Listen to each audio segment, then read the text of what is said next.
All right. Hi. Hey, how you guys doing today?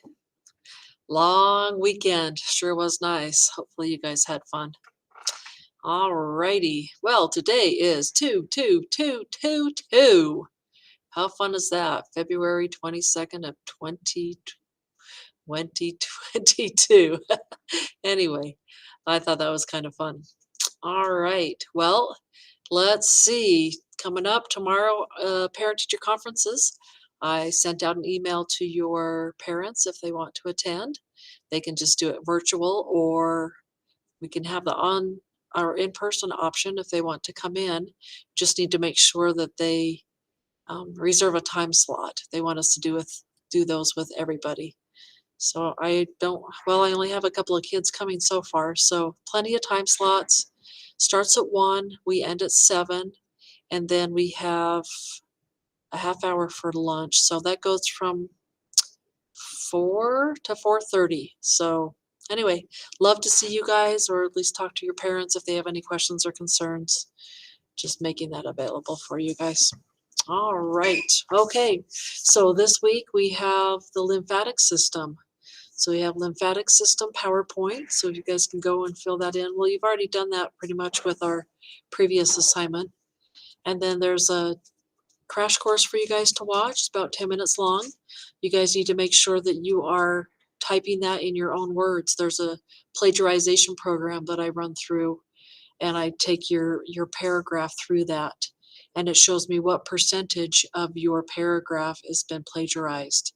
So there's some of you guys that haven't been watching those 10-minute videos and typing up that information. You've just been plagiarizing. So you need to redo those. I've caught those and then sent those out. So you need to watch that. Okay. Make sure that you guys do that. Same thing with this lecture. You want to make sure that you listen to the whole thing. I try to keep them, less than 30 minutes. That's what our principal wants us to do. So you want to listen to this lecture and then type up a 6 to 10 sentence summary about some of the key points. And hopefully some of the stuff that I teach you guys, you can, use in when you take your actual test. And then this week, so we have lymphatic system, and the lymphatic system is really short. So we are going to be having that assessment due on Sunday.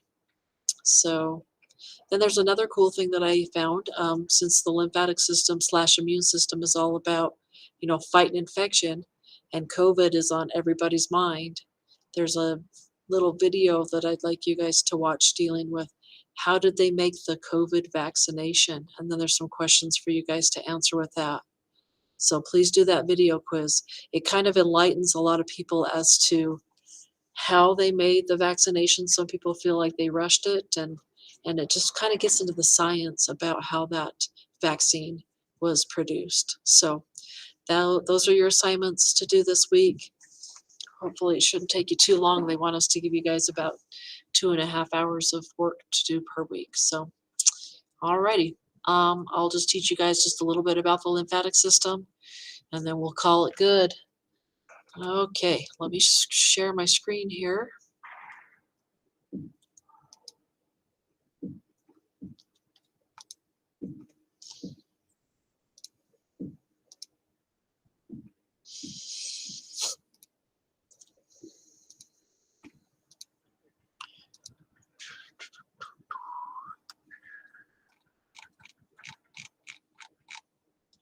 Okay, let me go back to the beginning. This slideshow. Okay, lymphatic system. So, functions of the lymphatic system. When you think about the lymphatic system, it's kind of a hard word, but think about it as the immune system, fighting infection. Now, we learned about white blood cells in our last unit. Well, this specifically is where are those white blood cells mainly housed? So the lymphatic system also has, other than fighting infection, we lose liters of fluid in our. Now remember your cardiovascular system. The blood has a lot of plasma in it, and of course, plasma is mainly made out of water. And what happens is as the blood is flowing through the capillaries, some of the plasma or the liquid portion of your blood will ooze out or squeeze out from the capillaries and end up in your lymphatic system. And so we have a lot of this liquid that then needs to get back into our cardiovascular system. And so this extracellular fluid that will show up in the spaces around your cells, it needs to have a way to get back into your cardiovascular system. And so that's the main job of your lymphatic system, along with, being the fighter against microbes. So the lymphatic system looks really similar to your veins. You can see these veins these lymphatic vessels. They run right adjacent to a lot of your cardiovascular system. Then you're going to see some of these other important structures. We have our spleen, our thymus. The intestines are lined with what they call Peyer's patches. And then inside your bones, of course, we have that red bone marrow, which is where those white blood cells are produced. All right. So basically, they call it the secondary circulation. Your primary circulation would be your cardiovascular system. Then the secondary circulation would be your lymphatic system. So it carries this lymph, this fluid, a clear fluid, that then needs to go back into your cardiovascular system. So this is kind of showing you guys, as the blood goes through your capillaries, we have some of that fluid that squeezes out of the blood capillaries and ends up in the tissues or the cells, extracellular space, and then it has to make its way back up into the cardiovascular system. And as it makes its way back into the cardiovascular system, they go through these little lymph nodes, which we'll talk about here shortly, and then they travel up, travel up, travel up, and eventually dump into the cardiovascular system. So that's why they call it the secondary circulation. Here's talking about how we have lymphatic capillaries. They're really similar to our blood capillaries. And then our lymph vessels are really similar to our veins. They have valves that allow the flow of lymph to only go in one direction. This is showing you guys, if you picture here's the capillary. So the blood going through the capillary. And as that's happening, you have some of the liquid squeezing out through the lymph vessels and then ending up in here in that lymphatic vessel, and then eventually taking it back up into the lymph vessels. Now, where does it empty to? As it's carrying that lymph, it will eventually drain into the right and left, or the large and small thoracic duct. So if we can kind of see this picture down here, lymph coming up, and spilling into here, into what they call the subclavian vein. And this also coming here and dumping into the subclavian vein. So you can kind of see the areas where the lymphatic system connects to the cardiovascular system. And what's interesting, if I go back to that original picture, it shows you guys here, this is not an even dumping. It's not like everything on the left-hand side will dump into the left. Everything on the right will dump into the right. It's actually kind of interesting. This colored picture here shows the drainage into the right lymphatic and the thoracic duct. So all the lymph from the bottom part of your body here on the left will drain, boom, and dump right into the thoracic duct. And then the right arm, right torso, and then your head will dump here into the left, or into the right side, excuse me. So kind of interesting. It's just the way that we're built, having a kind of an uneven dispersal of where those fluids are going to be dumping into. But the important thing is that that fluid gets returned back to the cardiovascular system. So liters of fluid that's lost per day. Alrighty, how do we move that? Well, we have pressure gradients. As the pressure builds up in those lymph capillaries, and then it pushes it into the lymphatic vessels. Then we also have one-way valves that help assist it. And then remember these things here? This is the skeletal milk pumping, the skeletal milking, the milking of these blood vessels. So as you move your legs or you move your body, these one-way valves, the muscles push against those and pushes the blood flow up, or in this case, the lymphatic system. So if you have a lot of swelling or edema that occurs in your ankles, sometimes if you'll, do exercise, that kind of helps move the lymph around. Or get a massage, that helps move the lymph around. Or drinking lots of water, when they say, oh, you're sick, you should get some chicken noodle soup in you and drink lots of water. Well, that will increase the flow of that lymph, get those white blood cells traveling around in your body a little bit easier. All right, so here's some of the heavy hitters when we come to the lymphatic system. Lymph nodes, spleen, thymus gland, tonsils, and red bone marrow. So our lymph nodes, we have these all over, like 700 of them inside our body, but they're mainly in your neck and your groin and your armpit, your abdominal cavity. And they are basically, if we look at the picture of them here, get to the picture, here they are. They're basically like a little capsule surrounded with fibrous connective tissue, and inside these are all of our white blood cells. We have these different types of B cells, plasma cells. Elise, could you close the door? Macrophages, those are our heavy eaters. T cells, so you can see they kind of hang out in these lymph nodes. So as you have the lymph coming in through the afferent lymph vessel and then moving out, basically this is the area where you have all those white blood cells. They're ready to fight infection. So those lymph nodes, here's what they look like actually under the microscope. Not too exciting, but that's what they look like. So basically, as they move through, we have the lymphocytes with white blood cells and the macrophages there to help fight the diseases, bacteria, viruses, other things. Another important heavy hitter when it comes to the lymphatic system is your spleen. This is showing where your spleen is. Your spleen sits in the right below your left lung, right below that diaphragm there. And the spleen contains a center portion, which is the red portion that contains a lot of red blood cells. And then the internal portion also contains this white pulpy part, which is going to be where you got a lot of those white blood cells also. So they help to fight infection. And your red blood cells, remember, those only live for about 120 days. So once they're dead, they're going to be eaten up by those macrophages, and those old worn out cells are cleaned up by that spleen. So the spleen helps to get rid of some of your dead red blood cells. It also serves as an area where you have a lot of red blood cells it likes to house. Here's what it looks like under the microscope. Alrighty, your thymus gland. Now, you guys will still probably have a thymus gland that's a little bit bigger than mine. They find that if you have little brothers and sisters, their thymus gland's going to be really big. So basically, this shrinks down in size. Let me show you where it's at. Here it is right here. This shrinks down in size as you get older, as your immune system kind of changes a little bit. So the T cells, when your white blood cells are produced inside your bone marrow, sometimes they stay inside your bone marrow. They call those B cells. But other white blood cells, they'll actually move up and store inside the thymus gland.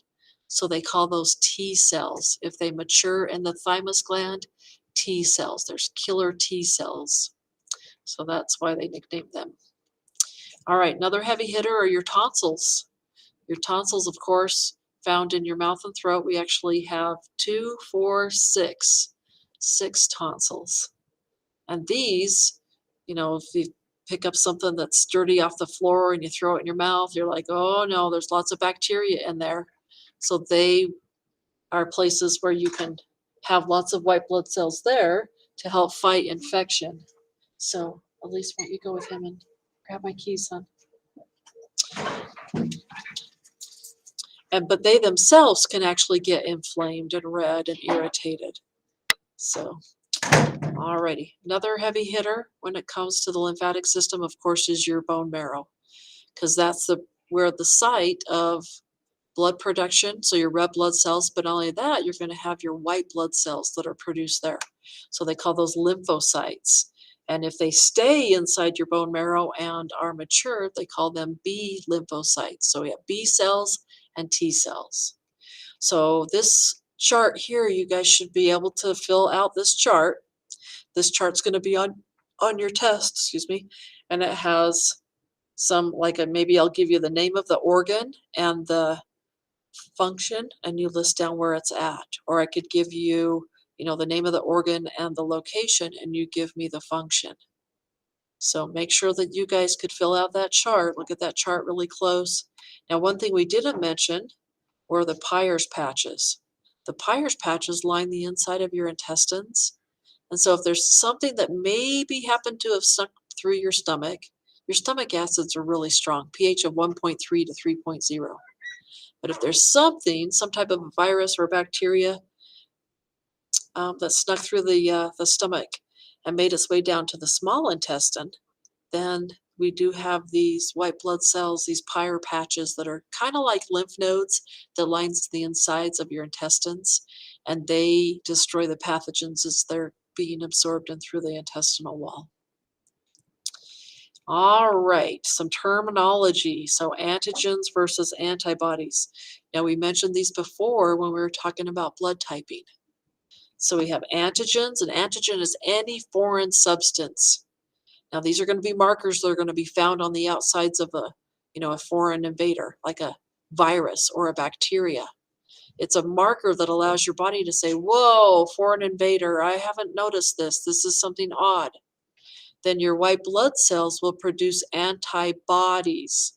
Don't get confused with antibiotics. Antibiotics is penicillin, amoxicillin. Those are drugs that you take to kill bacteria. An antibody, this is what they look like. They're little Y-shaped missiles, and they have a binding site and a binding site.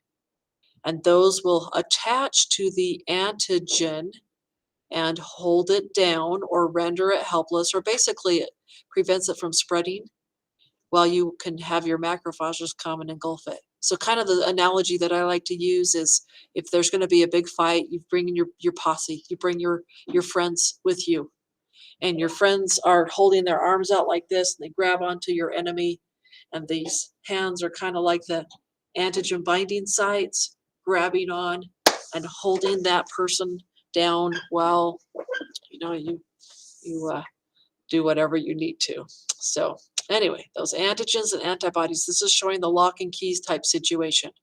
So antibodies, specific shape, antigen, specific shape, we're going to attach to those. So here it shows the antigen antibodies. Alrighty, so we basically have two different types of immune responses.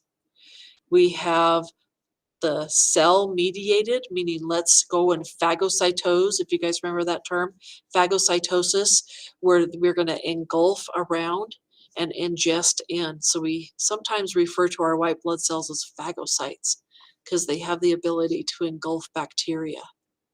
Second type of immune response is antibody-mediated, meaning let's produce antibodies that are going to attach to the enemy or attach to the antigen.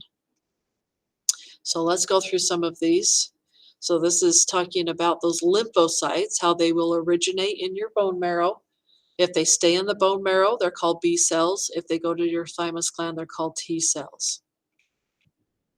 So this T cell, we have this T cell function that's able to recognize a foreign invader, phagocytose it, and then what they basically do is they'll digest and break down that foreign invader, and then they call these guys presenters. They're actually able to take bits and pieces of that foreign invader and then move it to the cell membrane, and they call it presenting it too. So basically it says, hey, look at the enemy. This is what the enemy looks like. So again, I make the analogy of if there's going to be a war and they're like, oh, you look out for so-and-so and so-and-so. So everybody's posting pictures, look out for this person, look out for this person, look out for this person. So that's kind of how your immune system works, and that those helper T cells can help attach. They attach to and they can read what the foreign invader is like. And this is kind of a cute analogy showing these different types. So we have the helper T cells. They're able to actually get more macrophages to come. Hey, look at the enemy, look at the enemy. The macrophages engulfing the bacteria. These dendritic cells, they can say, hey, look at this foreign invader. Look what I found. Hey, there's an antigen, a foreign invader. These plasma cells they produce these missiles, these antibodies to attach to those active sites. And then we have memory B cells. These are able to supposedly remember back to when you were 2 days old and your grandma held you and she sneezed on you and infected you for the first time. So some of those antigens that we've been exposed to, we have memory of those for years and years and years. Here's some cool pictures. This is my favorite part. This is showing the killer T cells. So the job of these things is they produce toxins that actually will attach to, like on here, they're taking out cancer cells. They will attach to the membrane and release a enzyme called perforin, which will perforate. Perforate means to poke holes into. So they will poke holes like this picture here. They'll perforate the cell membrane. Cytolysis will occur. So the cytoplasm spills out. And then, of course, without cytoplasm, you don't have a cell. Helper T cells. So I kind of nickname these like the cheerleaders or the kids that come to the fight and they're texting their friends saying, hey, come on, we need some more help. We need some more help. So they stimulate the production of B cells. They stimulate the production of killer T cells. They bring some of those other white blood cells in. So kind of like the cheerleaders saying, let's go, let's go. Suppressor T cells. Then who shows up? The school cop. So we don't want this. Unfortunately, with some of these immune system responses that happen, some people, they have autoimmune diseases like lupus, like multiple sclerosis, where they can't figure out, is this myself or is this a foreign invader? So those distinguishing factors aren't recognizable to our cells. And so in some cases, their body will start to attack its own tissues.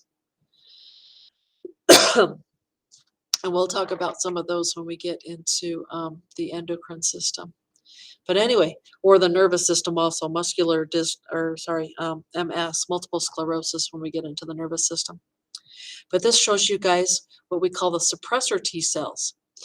So basically, I kind of nicknamed this the school cop. You know, the big fight happens after school, and who shows up? The school cop. Eventually, these suppressor T cells will put a halt on these macrophages to say, hey, okay, I think we've cleaned up enough of the debris. It's all good. We can limit the number of macrophages. And then here it shows those memory T cells. So they can remember bits and pieces. They store bits and pieces of the antigen so that it can remember it for, years to come. All right, this is kind of showing the process of phagocytosis and processing. So I'm engulfing that macrophage. I'm breaking it down. This is the macrophage, by the way, sorry. I'm engulfing the antigen through phagocytosis. I'm digesting that into the little peptide fragments. Peptides are basically just little chunks of amino acids hooked together. And then they'll take that major histocompatibility proteins, basically, and they're going to take them and attach them to the cell membrane and show, hey, this is the foreign invader. So there's the picture of the foreign invader to get more of those antibodies to come and fight. This is showing what they call cloning. So this is showing the helper T cells creating more of those helper T cells. They call it proliferation. When you proliferate, when you create more. So it's hooking on saying, oh, that's what the foreign invader looks like. All right, now let's make more and more and more of these killer T cells, these cytotoxic T cells, or these helper T cells. So this process of creating more of those cells. This is a cool graph. This shows who comes in and what time they come in. So let's say that you get a sore throat. You've got the mast cells and the neutrophils. These are your white blood cells coming on first saying, hey, wait, foreign invader. The mast cells are what causes your blood vessels to increase in size. They release a protein called histamine, which causes your blood vessels to open up like this so the white blood cells can move around in your body better. So if you've ever, got an allergic reaction, you take an antihistamine that kind of closes up those blood vessels. So swelling can occur, and you guys have all experienced that, sinus cavity infection and swelling at an injury site. Well, that allows for those macrophages to move out of the bloodstream and into the site where it needs to fight infection. Then we have the natural killer cells. That's what the NK stands for. Natural killer cells come in. They start to stab, stab, stab. They basically stab holes in, as we were showing before. And then who else is here? We have killer T cells, helper T cells. Then who's here? Macrophages. Engulf, engulf, engulf, engulf. You can kind of see, so we have these heavy hitters coming in, week one, and then let's say you're still sick. Now what's happening? Oh, your body's then producing those antibodies to start fight against. Let's produce, and then look at here. Suppressors start coming in saying, wait a second, the war's over, let's stop that carnage. So I thought that was kind of cool, showing, when it says here, why do various white blood cells peak at different areas? What's going on here? Why do we have this one coming here and then eventually dropping down? So it's really cool. It's like a whole orchestra coming into play. This one first, this one first. I mean, look at them all coming here at the very beginning. Day 1, day 2, day 3 of your infection. Alrighty, a couple other things and then I'll stop for today. This is talking about the antibody mediated or the humoral mediated. Basically, it's saying, okay, you're going to attack it with the cells, or are we going to use the antibodies to attack it? B cells, these are the ones that can actually produce those antibodies, and then the memory B cells storing the information for later. And this is kind of showing you guys those antibodies here. There's the microbe, and we attach to it. So they call it kind of a lock and key type situation. And then we can produce more of these. And then, hey, let's produce some of those memory cells that can stay there for years and years and years later. This is kind of showing, this is kind of a hard graph to understand, but basically it's showing you guys that we have the thymus that produces or matures those T cells. Those T cells can then turn into helper T cells or killer T cells. And then we can have B cells, which are called converted into plasma cells that produce the antibodies. All right, and then one last concept they want you guys to understand is, where do we get our immunity from?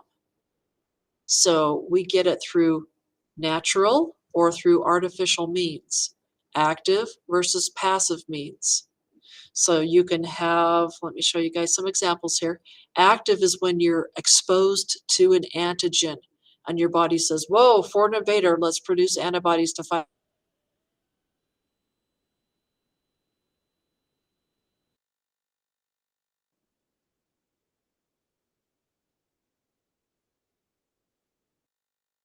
Antibodies. So what did he do? He went up to the hospital and he had monoclonal antibodies.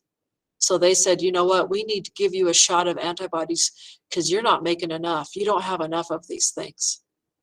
So just like when you guys got the COVID shot, they give you a little bit of the protein coat. I got the Moderna shot. They didn't give me the actual virus. A virus is just made out of DNA on the inside or RNA on the inside with a little bit of protein on the outside. So they're not even alive. They have to rely upon our cells to divide. And so when I got that shot, they basically gave me that vaccination. They gave me the outside protein coat, which had those crazy antigens. The antigen on the coronavirus looks like a crown, henceforth the name corona, meaning crown-like. So the antibodies are produced to fit that lock and key. So my body said, whoa, wait a second. What's this weird foreign invader? I haven't seen this before. So my B cells were making tons and tons of antibodies.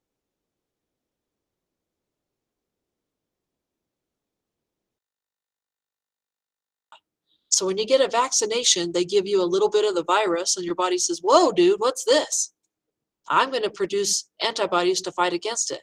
But the problem with the flu or with COVID is it mutates. And so they're trying to stay ahead of the program. Oh man, now we have the Omicron variant.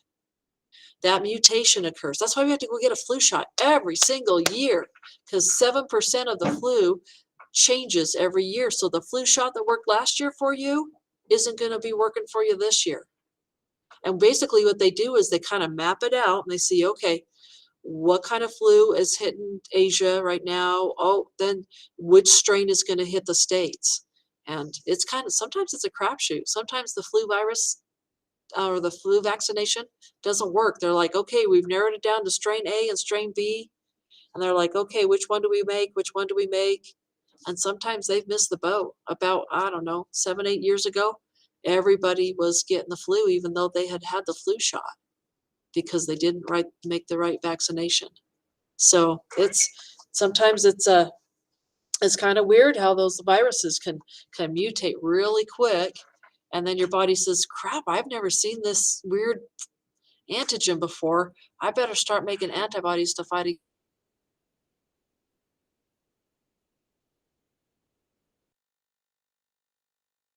artificial. Oh, I naturally just got it. My brother coughed on me. Great, now I've got an infection." Versus, oh, the doctor says, here, let's give you a little bit of the spike protein. Let's give that, and then your body will start to produce, antibodies to fight against it. Passive immunity, this is, oh, let's give you those monoclonal antibodies. Let's get you set while then your body can maybe produce those antibodies. Or your mom, when you guys were breastfed, the most important time to get breastfed are the first couple of days. They call the mother's milk, they call it liquid gold, because there's a hormone in there called colostrum, which is only there for a few days, and that will boost your immune system up. So they've done a lot of research on the benefits of breastfeeding your babies, and kids that are breastfed, there's usually the mother, of course, is going to be giving them those antibodies. So maybe less likely to get infection. Alrighty, so that kind of goes through some of the stuff. We don't have enough time to go through all these slides, but you guys can read through the rest of the slides. Hopefully you learned a little bit about the immune system. So you guys are going to watch that video about how they made the COVID vaccination, go through those PowerPoint slides, watch the crash course video, and then of course take that assessment. You guys have two tries on that assessment. Take the highest of those, and yeah, that's it for this week. Alrighty. Okay, you guys have a great night. Good to see you. Take care. Bye.